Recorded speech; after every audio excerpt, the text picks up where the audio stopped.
Hello friends, good morning. നമ്മളുടെ Kerala T V സീരിയലിലേക്ക് എല്ലാവർക്കും സ്വാഗതം. അങ്ങനെ നന്ദുവിൻ്റെ മുന്നിൽ നെഞ്ച് പൊട്ടി കരഞ്ഞുകൊണ്ട് തൻ്റെ ദയനീയ അവസ്ഥ, തൻ്റെ നിസ്സഹായതയെല്ലാം കനകം പറഞ്ഞുകൊണ്ടിരിക്കുക. അപ്പോൾ ഇതൊന്നും അറിയാതെ അച്ഛൻ വന്ന് ഇതെല്ലാം കേൾക്കുക. അത് കഴിഞ്ഞപ്പോൾ അതിന് ഇത്രയൊക്കെ പറയാൻ എന്താ ഇപ്പോൾ ഇവിടെ ഉണ്ടായത്? മോൾ എന്ത് തെറ്റാ ചെയ്തതെന്ന് ചോദിച്ചു. വീട് വിട്ട് പുറത്തു പോയി എൻ്റെ മോള് തല്ലുണ്ടാക്കിയോ, അല്ലെങ്കിൽ ആരെങ്കിലും ആൺകുട്ടികളുമായിട്ട് അടുപ്പത്തിലായോ എന്നൊക്കെ ഇങ്ങനെ ചോദിക്കുന്നു. അതെല്ലാം ഇങ്ങനെ ഓർത്തുകൊണ്ടാണ് നമ്മുടെ നന്ദു കഴുത്തേൽ കുരുക്കിടുന്നത്. എന്നിട്ട് ഇങ്ങനെ കിടന്ന് പെടയുന്നെന്ന് പറഞ്ഞിട്ടുണ്ടെങ്കിൽ മരിക്കാൻ വേണ്ടിയിട്ട് പെട്ടെന്നാണ് കനകൻ ചാടി എഴുന്നേറ്റത്. അതായത് നന്ദു മരിക്കുന്നു എന്നുള്ള ഒരിതിൽ. അപ്പോൾ പേടിച്ച് വിറച്ചിട്ട് മോളെ വിളിച്ചെഴുന്നേൽപ്പിച്ചിട്ട് മോളും മരിക്കുന്ന രീതിയിലൊന്നും ചിന്തിക്കല്ലേ എന്നൊക്കെ ഇങ്ങനെ പറയും കേട്ടോ. എന്നിട്ട് മോളെ കെട്ടിപ്പിടിച്ച അമ്മയുടെ ഉറക്കമെല്ലാം നഷ്ടപ്പെട്ട അമ്മ ഇങ്ങനെ കൂടെ തന്നെ ഇരിക്കുന്നു. അത് കഴിഞ്ഞപ്പോഴേക്കും അമ്മയ്ക്ക് ഉറക്കം വരുന്നില്ല. അമ്മ എഴുന്നേറ്റ് പോവുക, അങ്ങോട്ടും ഇങ്ങോട്ടൊക്കെ ഇങ്ങനെ നടക്കുന്നു, ഇരുട്ടത്ത് ഇറങ്ങിയിരിക്കുന്നു. അപ്പോൾ ഗോവിന്ദേട്ടൻ ഇത് കണ്ടുകൊണ്ട് അങ്ങ് വന്നു. എന്താ കനകേ, നിനക്ക് എന്താ പറ്റിയെന്ന് ചോദിച്ചു. ഒന്നുമില്ല എന്ന് പറഞ്ഞു. നിനക്ക് എന്താ പറ്റി? നിനക്ക് എന്തോ പ്രശ്നമുണ്ടല്ലോ, കിടന്നിട്ട് ഉറക്കം വരുന്നില്ല അല്ലേ? ഇതേ ഇന്ന് നീ എൻ്റെ മുറിയിലല്ലല്ലോ കിടന്നത്, മോൾക്കൊപ്പമല്ലേ കിടന്നത്, പിന്നെന്താ നീ ഇവിടെ വന്നിരിക്കുന്നത്? എന്താ നന്ദുവിന് പറ്റിയത്? എന്തെങ്കിലും പ്രശ്നമുണ്ടോ എന്നൊക്കെ ഇങ്ങനെ ചോദിച്ചു. നമ്മുടെ 2 മക്കൾക്കാണ് ഇപ്പോൾ പ്രശ്നമുള്ളത്. പ്രത്യേകിച്ച് നയന മോള് വലിയ വിഷമത്തിലാണ്. അതിനോടൊപ്പം നന്ദുവിന് എന്തെങ്കിലും പറ്റിയോ, അല്ലെങ്കിൽ നന്ദുവിനെക്കുറിച്ച് ഓർത്ത് നമ്മളങ്ങനെ ടെൻഷൻ അടിക്കാറില്ല, പ്രത്യേകിച്ച് നീ ഇപ്പം നന്ദുവിനെക്കുറിച്ച് ഓർത്ത് കരയുന്നുണ്ടെങ്കിൽ അതിന് വ്യക്തമായൊരു കാരണമുണ്ട്. എന്നോട് പറയാത്തത് എന്താ അത്? നീ എന്നോട് പറ, എന്തിനാ അതിങ്ങനെ മൂടി വെക്കുന്നത് എന്നൊക്കെ ഇങ്ങനെ ചോദിച്ചു. കനകൊന്നും മിണ്ടുന്നില്ല. ഇങ്ങനെ നീയും മക്കളും കൂടി ചേർന്ന് എന്നോട് പറയാതെ പലതും മൂടി വെച്ചു. അതുകൊണ്ട് തന്നെ എന്തെല്ലാം പ്രശ്നങ്ങൾ നമ്മുടെ ജീവിതത്തിൽ ഉണ്ടായി എന്ന് നിനക്കറിയാവോ എന്ന് ചോദിച്ചു. അപ്പം ഞാൻ സത്യം പറഞ്ഞ ഒരു കാരണവശാലും ഗോവിന്ദേട്ടൻ എന്നെ പഴിക്കരുതെന്നുള്ള കാര്യം പറഞ്ഞു. അപ്പോൾ എന്നോട് പറയാതിരിക്കുന്നതിൽ യാതൊരു അർത്ഥവും ഇല്ല കനകെ. എന്തായാലും നീ അത് പറ, ഞാനും കൂടെ ഒന്ന് അറിയട്ടെ എന്നൊക്കെ പറഞ്ഞേ. അപ്പം അങ്ങനെ പറഞ്ഞു കഴിഞ്ഞപ്പോഴേക്കും കനകം എല്ലാ കാര്യങ്ങളും പറയാം. അതെല്ലാം കേട്ട് കഴിഞ്ഞപ്പോൾ നമ്മുടെ ഗോവിന്ദേട്ടനും ഞെട്ടി, ശരിക്കും ഞെട്ടിയിട്ടോ. അദ്ദേഹത്തിനും എന്ത് പറയണമെന്ന് അറിയാത്തൊരവസ്ഥയായിപ്പോയി. അവൾ കുറച്ച് ദിവസമായിട്ട് ആകെ മൗനമായിട്ട് നടക്കുകയാണ്. ഇതാണ് അതിൻ്റെ കാരണം.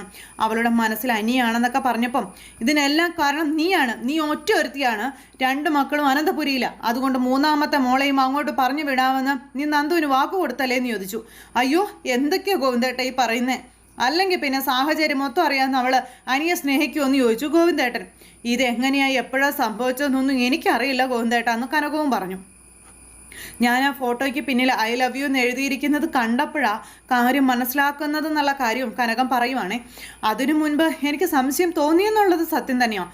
പക്ഷേ അത് ഇത്രത്തോളം സീരിയസ് ആയിരുന്നു എന്നുള്ളത് എനിക്ക് അറിയില്ലായിരുന്നു എന്ന് പറഞ്ഞു. അമ്മമാരുടെ സ്വഭാവമാണ് മക്കൾ കൂടുതലും കണ്ടു പഠിക്കുന്നത്. അപ്പോൾ പക്ഷേ ഇവിടെ അവൾ നയനയാണ് പിന്തുടരുന്നത്. ഒരിക്കലും അവൾ അങ്ങനെ ഒരു ഇതിൽ പോകാൻ പാടില്ലാത്തതാണെന്നൊക്കെ പറഞ്ഞു. ഒരിക്കലും നയനമോൾ ഇത് അറിയരുത്, അറിഞ്ഞാൽ തീർച്ചയായും അവളെ തല്ലും.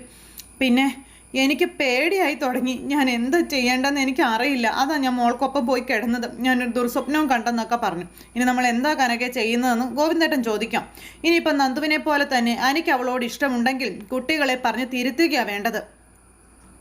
പിന്നെ പ്രത്യേകിച്ച് നമ്മുടെ മോളെ ഇനിയും ഒരു ദുരന്തം ഏറ്റുവാങ്ങാനുള്ള ഹെൽപ്പ് എനിക്കില്ല എന്ന് പറഞ്ഞു. 2 മക്കളുടെ ജീവിതവും കണ്ട് മനം മടുത്ത് നടക്കുന്ന നമുക്ക് ഇനിയൊരു അബദ്ധം പറ്റാനായിട്ട് പാടില്ല ഗോവിന്ദേട്ട എന്ന് പറയുന്നു. നന്ദൂട്ടനെ എവിടെയൊക്കെ കെട്ടിച്ചു വിട്ടാലും ആ വീട്ടിൽ നമുക്ക് അധികാരത്തോടെ കയറി ചെല്ലാൻ പറ്റുന്നൊരു വീടായിരിക്കണം. അങ്ങനെ ഒരു വീട്ടിലേക്ക് എൻ്റെ മോളെ ഞാൻ പറഞ്ഞു വിടും. കോടികളും വേണ്ട, സ്വത്തും വേണ്ട, ഒന്നും വേണ്ട. നമ്മുടെ നന്ദൂട്ടനെ നന്നായിട്ട് നോക്കുന്ന ഒരു പയ്യനെ മാത്രം മതിയെന്നുള്ള കാര്യമൊക്കെ കനകം പറഞ്ഞു അന്നേരം. എന്നാലും ഇതിനിടയ്ക്ക് അവൾക്ക് ഇങ്ങനെ ഒരു മാറ്റം ഉണ്ടായല്ലോ കനകെ. ഇനി നമ്മൾ എന്താ ചെയ്യുന്നതെന്ന് ഇടയ്ക്കിടയ്ക്ക് ചോദിക്കുന്നുണ്ട്. അനി അവളും തമ്മിൽ നല്ല കൂട്ടായിരുന്നു. അന്ന് അവിടെ ആ ഫംഗ്ഷനൊക്കെ നടന്നില്ലേ, അന്ന് അനി നന്ദോട്ടിനോടൊരു താല്പര്യം കാട്ടിയത് ഗോവിന്ദേട്ടനും കണ്ടതല്ലേ എന്ന് ചോദിച്ചു. അത് അനിയെ കെട്ടാൻ പോകുന്ന പെൺകുട്ടിക്ക് തീരെ ഇഷ്ടപ്പെട്ടതുമല്ല. അപ്പോൾ അത് കാണുമ്പോൾ ആർക്കും മനസ്സിലാകും അനിയും നന്ദൂട്ടനും തമ്മിൽ എന്തോ ഒരു അടുപ്പമുണ്ടെന്ന്. അപ്പോൾ നയനമോൾക്ക് ഇത് അറിയാവുന്ന ചോദിച്ചപ്പോൾ ഇല്ല, മോളോട് ഞാനൊന്നും പറയില്ല, എനിക്ക് പേടിയാ എന്നൊക്കെ പറയണ ഇവ്. മനസ്സിൽ നല്ല കട്ടിയുള്ള കൂട്ടത്തിലാണ് നമ്മുടെ മോള്. എങ്കിലും ഒരു പുരുഷൻ മനസ്സിൽ കയറി കഴിഞ്ഞാൽ ഏത് കട്ടിയുള്ള മനസ്സും ഒന്ന് ആടി ഉലയും. അതാണിപ്പോൾ നന്ദൂട്ടന് സംഭവിച്ചിരിക്കുന്നത്. ഒരു കാരണവശാലും അവളുടെ മനസ്സിലേക്ക് ഇനിയും ഓരോന്ന് കയറ്റി വെക്കാതിരിക്കാൻ നമ്മൾ ശ്രദ്ധിക്കണമെന്നും പറഞ്ഞ് അവരവിടെ നിന്ന് ഇങ്ങനെ സംസാരിക്കാം. ഇതേസമയം പിന്നെ കാണിക്കുന്നത് അഭിയാട്ടോ. അഭിയാണെങ്കിൽ ഫോൺ എടുത്ത് പിടിച്ചുകൊണ്ട് അവളുടെ കാമുകനുമായിട്ട് സംസാരിക്കുന്നത് മുഴുവൻ ഈ മൊബൈലിൽ സേവ് ആണ്, അതെല്ലാവരും കേൾപ്പിക്കണം, അങ്ങനെയൊക്കെ ചിന്തിക്കുന്നു. അപ്പോഴാണ് അങ്ങോട്ടേക്ക് ജലജ വരുന്നത്. ജലജ വന്നപ്പോൾ മകൻ ഇരുന്ന് ഇങ്ങനെ കാണിക്കുന്നതൊക്കെ കാണുക.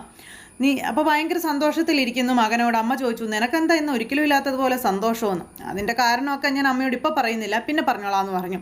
നിന്റെ ഭാര്യ നിന്റെ ജീവിതത്തിൽ നിന്ന് പോയാലേ നിനക്ക് സന്തോഷം ഉണ്ടാകത്തുള്ളൂ എന്ന് എനിക്കറിയാം. ഇനി അവളെ ഓടിക്കാൻ നീ എന്തെങ്കിലും പരിപാടി ഒപ്പിച്ചിട്ടുണ്ടോ എന്നിങ്ങനെ ചോദിച്ചപ്പം അമ്മയോട് ഞാൻ എന്തെങ്കിലും പറഞ്ഞാലേ അമ്മ മണ്ടനാണെന്നേ ഞാൻ പറയൂ. അപ്പം അത് വെറും പറച്ചിലല്ല, അത് സത്യമായ കാര്യമല്ലേ എന്ന് ജലജ മകനോട് ചോദിക്കുന്നു. നിന്നെപ്പോലൊരു മരമണ്ടനെ മകനായി കിട്ടിയതാണ് എൻ്റെ സകല പരാജയത്തിനും കാരണമെന്ന് പറയുമ്പോൾ, അമ്മേ, ഏട്ടന് വേണ്ടി ആലോചിച്ച പെണ്ണാണ് നവ്യ. ആ സമയത്ത് അവൾ കോടീശ്വരിയാണെന്ന് വിശ്വസിച്ച് അവളുടെ മനസ്സിലേക്ക് ഞാൻ ഇടിച്ച് കയറുകയായിരുന്നു. അവിടെ ഏട്ടനെ കളഞ്ഞിട്ട് അവൾ എന്നെ സ്നേഹിച്ചെങ്കിൽ അത് എൻ്റെ മിടുക്കാണ് എന്ന് അഭി പറയുമ്പം, അയ്യടാ അവൻ്റെ ഒരു മിടുക്ക്, അതുകൊണ്ട് നിനക്കൊരു ചുവട് ടെൻഷൻ അല്ലാതെ വേറെ എന്താടാ കിട്ടിയത്? എന്തെങ്കിലും കിട്ടിയോ? അതൊക്കെ പിന്നീടുണ്ടായ കാര്യങ്ങളല്ലേ അമ്മയെന്ന് ചോദിച്ചു. അവിടെ നവ്യ എന്നെ സ്നേഹിച്ചെങ്കിൽ അതിൽ നിന്ന് ഒരു കാര്യം മനസ്സിലാക്കണം, ആദർശേട്ടനേക്കാളും സ്മാർട്ടാണ് ഞാനെന്നുള്ള കാര്യം. എൻ്റെ സംസാരത്തിൽ പലരും വീഴാറുണ്ട്, പ്രത്യേകിച്ച് പെൺകുട്ടികൾ. എല്ലാവരെയും വീഴ്ത്തി നീ ഒരു പടുകുഴിയിൽ വീണല്ലോ, സമാധാനം. അമ്മ വെറുതെ എൻ്റെ ആത്മവിശ്വാസം കളയരുത്. എടാ, നിന്റെ ഭാര്യ എന്ന് പറയുന്നവൾ ഈ വീട്ടിൽ നിന്ന് പുറത്തു പോയെങ്കിൽ എനിക്കൊരു സമാധാനം കിട്ടുമെന്നുള്ള കാര്യം ജലജ പറയണു. അത് കേട്ട് കഴിഞ്ഞപ്പം അത് ശരിയാണെന്ന് അഭിക്ക് മനസ്സിലായി. ഇവിടേക്ക് കയറി വന്ന മരുമക്കളെ പുറത്താക്കാനുള്ള എല്ലാ കാരണങ്ങളും ഒത്തുവന്നതാ. എന്നിട്ട് ഇവിടെയുള്ള ചിലര് അവള് തലയിലെടുത്ത് വെച്ചുകൊണ്ട് നടക്കുക. പിന്നെന്ത് ചെയ്യും? പ്രത്യേകിച്ച് ആ നയനെന്ന് പറയുന്നവളെ എനിക്കത് കാണുമ്പോഴാണ് ഇപ്പോഴും അച്ഛനും അമ്മയ്ക്കും അവളെ ജീവനാണ്. ഈ വീട്ടിൽ നിന്ന് ആരെ പുറത്താക്കിയാലും അവളെ അച്ഛനും അമ്മയും പുറത്താക്കില്ല. ആദ്യം നവ്യ, അത് കഴിഞ്ഞ് നയന. അതാണല്ലോ നമ്മുടെ തീരുമാനം എന്ന് അഭി പറയുമ്പോൾ, തീരുമാനം മനസ്സിലിട്ടുകൊണ്ട് നടക്കാനേ പറ്റൂ. അല്ലാതെ ആഗ്രഹിക്കുന്നതൊന്നും ഈ ജന്മം നടക്കാൻ പോകുന്നില്ല. അല്ലെങ്കിൽ നീ നോക്കിക്കോളാനും പറഞ്ഞ് ജലജി അവിടെ നിന്ന് പോയി. അതൊക്കെ അമ്മയുടെ വെറും തോന്നലാണെന്ന് പറഞ്ഞ് മകൻ ഇങ്ങനെ നിൽക്കുക. ഇത് കഴിഞ്ഞ് പിന്നെ ആദർശ് എന്തൊക്കെയോ ആലോചിച്ചുകൊണ്ട് അങ്ങനെ ഇരിക്കുക. എന്നിട്ട് അത് നയനയോട് പറഞ്ഞാലോ? അല്ലെങ്കിൽ വേണ്ട, അവളോടൊന്നും പറയണ്ട എന്നും ചിന്തിച്ച് അങ്ങനെ ഇരിക്കുമ്പം ദേ നയന ചായ ആയിട്ട് വന്നു. ആദർശേട്ടാ കോഫി എന്നും പറഞ്ഞു. അപ്പോൾ അവളെ വെച്ചേക്കാൻ പറഞ്ഞു. ഞാനിട്ട കോഫിയാണെന്ന് പറഞ്ഞപ്പം, അതുകൊണ്ട് ഞാനെടുത്തതിന് മുഖത്തേക്ക് ഒഴിക്കണോ? അല്ല, നല്ല ചൂടുണ്ട്. അത് കോഫിക്ക് മാത്രമല്ല, ഇപ്പം എൻ്റെ മനസ്സിലും ഉണ്ടോ അതിനേക്കാളും ചൂട് എന്ന് പറഞ്ഞ് ആദർശ് എഴുന്നേറ്റപ്പോഴേക്കും ആദർശിൻ്റെ കാൽ അവിടെ ഇടിച്ചു. അയ്യോ, എന്തുറ്റി എന്ന് ചോദിച്ചുകൊണ്ട് നയന ഇങ്ങനെ ചോദിച്ചു. ഒന്നുമില്ല, കാലിൻ്റെ വിരളൊന്നും മടങ്ങിയതാണെന്ന് പറഞ്ഞു ആദർശ്. നല്ല വേദനയുണ്ടെന്ന് പറഞ്ഞപ്പം ഞാൻ ബാം എടുത്ത് തരട്ടെ എന്ന് ചോദിച്ച് നയന ബാം എടുത്ത് കൊടുക്കുന്നു. ആദർശിൻ്റെ കാല് ശരിക്കും വേദനിച്ചു. ആദർശ് എന്നിട്ട് ഇങ്ങനെ തന്നെ എടുത്ത് പുരട്ടിക്കൊണ്ടിരിക്കുക. അപ്പോഴേക്കും ആദർശിൻ്റെ ഫോണിലേക്ക് ഒരു കോള് വന്നു. അപ്പോൾ ഫോൺ എടുത്തിട്ട് ശരി, ഇപ്പം തന്നെ പോന്നു, ഇവിടെ എല്ലാവരും ഉണ്ട്, ശരി ആയിക്കോട്ടെ എന്നൊക്കെ പറഞ്ഞുകൊണ്ട് ഇങ്ങനെ ഫോണിൽ വിളിക്കുന്നു. അപ്പം നയന ഇങ്ങനെ നോക്കിക്കൊണ്ട് ഇങ്ങനെ നിൽക്കുക കേട്ടോ. അപ്പം നയന നോക്കിക്കൊണ്ട് നിൽക്കുമ്പം മുത്തശ്ശനെ നോക്കുന്ന ഡോക്ടർ വരുന്നുണ്ട്. മുത്തശ്ശനോട് വിവരമൊന്ന് പറഞ്ഞേക്കാനായിട്ട് ആദർശ് പറഞ്ഞു. നയന എന്നിട്ട് അങ്ങ് പോകാൻ തുടങ്ങുന്നു. അന്ന് മെഡിക്കൽ റിപ്പോർട്ടുകളെല്ലാം നോക്കിയായിരുന്നു, കുഴപ്പമില്ലെന്നാണ് പറഞ്ഞത്. ഇനിയിപ്പോൾ എന്താണാവോ പറയാൻ പോകുന്നത് എന്നൊക്കെ ആദർശ് ചിന്തിക്കാം. അപ്പോൾ വേദന ഒരുപാടുണ്ടോ എന്ന് നയന ചോദിച്ചു. ഈ വേദന ബാം പരട്ടി മാറ്റാം, മനസ്സിനേറ്റ വേദനയും ആഘാതവും ഒക്കെ ഒരു മരുന്നുകൊണ്ട് മാറില്ല, അതാണ് മാറാത്തത് എന്ന് ആദർശ് നയനയോട് പറയണു കേട്ടോ. അങ്ങനെ നയനയെ വേദനിപ്പിച്ചതിന് കൃത്യസമയത്ത് ആ തിരിച്ചടി ആദർശിന് കിട്ടി. അതുതന്നെയാണ് അതിൻ്റെ ഹൈലൈറ്റ് എന്ന് പറയുന്നത്. നയന അവിടെ നിന്ന് അങ്ങ് പോയി. കിട്ടിയിട്ട് ആദർശ് പഠിക്കാറായില്ല. അങ്ങനെ ചായ കൊണ്ടുവന്ന് ആദർശ് അത് നയനയുടെ മുഖത്തേക്ക് ഒഴിക്കാൻ വരെ തയ്യാറായി. ചൂട് ചായ നയനയുടെ മുഖത്തേക്ക് ഒഴിക്കാൻ ശ്രമിച്ചപ്പോഴാണ് ആശാൻ്റെ കാലും അടിഞ്ഞത്. എന്തായാലും പണി പാലും വെള്ളത്തിൽ കിട്ടി നമ്മുടെ ആദർശിന്. അപ്പോൾ ആദർശ് അതെല്ലാം പറഞ്ഞിട്ട് നയനെ അങ്ങ് പറഞ്ഞു വിട്ടു. നയനെ അങ്ങ് പോയി. ഈ സമയം മുത്തശ്ശനും മുത്തശ്ശിയും കൂടെ അവിടെ ഇരുന്ന് സംസാരിക്കാം. ഒരാൾ നമ്മളെ സ്നേഹിക്കുമ്പോൾ അയാൾ നമ്മുടെ കൂടുതൽ നമ്മളുടെ ആയുസ്സിന് വേണ്ടി പ്രാർത്ഥിച്ചുകൊണ്ടിരിക്കും. അങ്ങനെയൊക്കെ പറഞ്ഞ് മുത്തശ്ശൻ ഇങ്ങനെ പറയാം. അപ്പോൾ അതെല്ലാം കേട്ട് മുത്തശ്ശി അടുത്തിരിപ്പുണ്ട്. ബാക്കിയുള്ളവരെല്ലാവരും ഉണ്ട്. എൻ്റെ ആയുസ്സിന് വേണ്ടി ഇവിടെ ഒരേ ഒരാൾ പ്രാർത്ഥിക്കുന്നുണ്ട്, അത് നയനമോളാണ്. വയസ്സായവർക്ക് വേണ്ടി അമിതമായി ദൈവങ്ങളെ പ്രീതിപ്പെടുത്തേണ്ട ആവശ്യമൊന്നുമില്ല മോളെ. അവർ പ്രസാദിക്കുമ്പോൾ കൂടുതൽ സന്തോഷിക്കുന്ന അല്ലെങ്കിൽ കൂടുതൽ ഇതാവുന്നത് ആയുസ്സെത്തിയ മനുഷ്യർ തന്നെയാണ് എന്നൊക്കെ പറഞ്ഞു. മരുന്നിൻ്റെയും ദൈവത്തിൻ്റെയും സഹായത്താൽ അച്ഛൻ്റെ ആയുസ്സിന് നീളം കൂടണമെന്ന് ജയൻ അന്നേരം പറഞ്ഞു. അവിടെയാണ് ഈ കുടുംബത്തിൻ്റെ താക്കോൽ ഏറ്റുവാങ്ങിയ നിൻ്റെയും നിൻ്റെ മോൻ്റെയും പരാജയം എന്നുള്ള കാര്യങ്ങൾ പറയുന്നു നമ്മുടെ അച്ഛൻ ജയനോട്. ദേവയാനി ചിരിച്ചുകൊണ്ട് ഇങ്ങനെ നിൽക്കുക. ഞാനുണ്ടെങ്കിലേ, എൻ്റെ സാന്നിധ്യം ഉണ്ടെങ്കിലേ നിങ്ങൾക്ക് ജീവിക്കാൻ പറ്റുമെന്ന് പറയുമ്പോൾ അത് നിങ്ങളുടെ ഒരു ആത്മവിശ്വാസമാണ്.